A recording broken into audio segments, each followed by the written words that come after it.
officials from Riyadh threatened to publicize alleged corruption by bed robber Mansour Hadi, to prompt his resignation. The Wall Street Journal reported Sunday, Saudi Arabia pushed Yemen's president to step down earlier this month, and officials have confined him to his home and restricted his communications.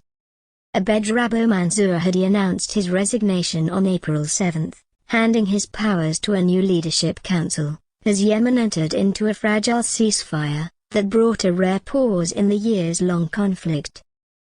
Citing anonymous Saudi and Yemeni officials, the journal said that Riyadh's Crown Prince, Mohammed bin Salman, gave Hadi a written decree delegating his powers to the council, which consists of 8 representatives of different Yemeni groups.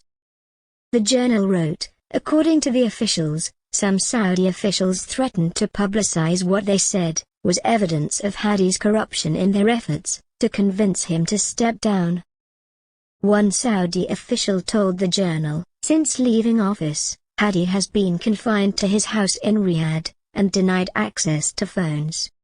But another Saudi official said, Hadi was encouraged to resign because various Yemeni factions had lost confidence in his ability to lead the Middle Eastern nation. Saudi Arabia had welcomed Hadi's resignation announcement and pledged $3 billion in aid and support for its war-torn neighbor. Hadi's internationally recognized government had been locked in conflict for 7 years against the Iran-backed Houthis, who control the capital Sana'a and most of the north, despite a Saudi-led coalition's military intervention, launched in 2015.